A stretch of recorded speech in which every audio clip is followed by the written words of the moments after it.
Hey, what's up guys? Welcome to the Anti-Tech channel. I'm happy you could join me today. So today we're going to talk about a very important social trend that's been happening, and that's technology, industrialization, and the decline of marriage. So firstly, the marriage rate was peaked in 1949. It was about 80%, and now it's about 50%. So there was a 30% drop in about 80 years or so. And I'd like to get into the reasons why technology and industrialization had on that marriage effect. The first is the scale of everything.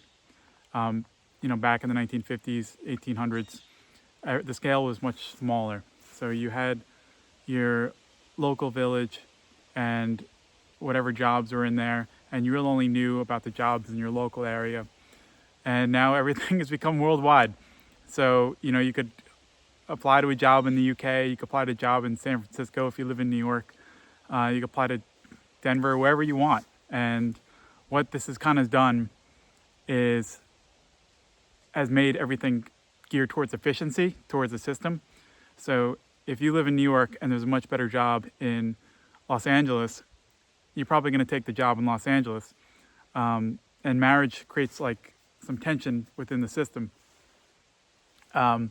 Because maybe your partner doesn't want to go to Los Angeles. Maybe your partner has a better job there. So it creates friction, it creates tension, and it creates inefficiencies within the system.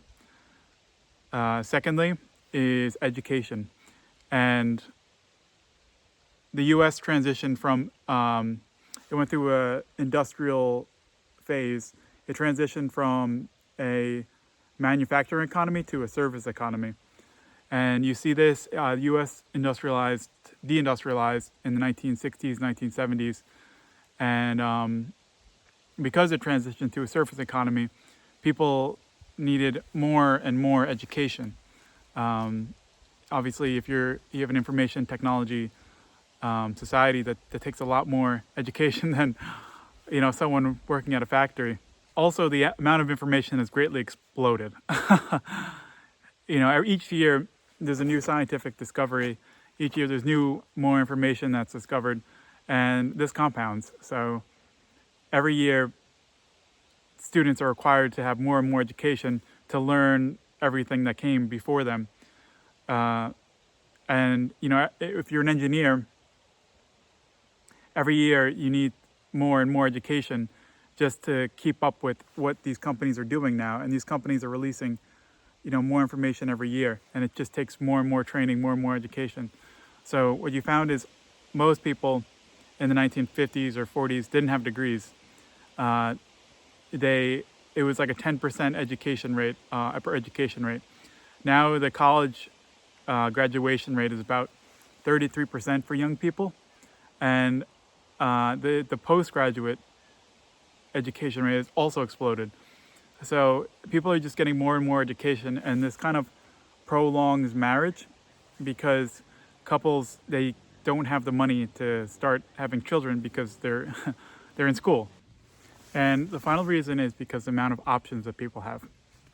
So technology has kind of brought everyone together. There was rapid urbanization where people mainly lived in farms and local rural communities, but there was a mass migration to the cities and big areas where the jobs were. And the second, the amount of information about who was around in the area greatly exploded. So back then, you might have only known people in your town or village. You really didn't have that many options. If you both were young and both were single, I mean, might as well get married.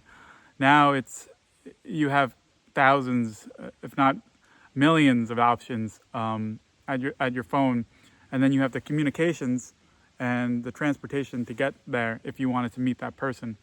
So there's just so many options now that it makes getting married a lot less realistic for a lot of people. Yeah, so those are the three reasons. There's a lot more reasons, but those are the reasons I think are most important to why the marriage rate has declined. Thank you.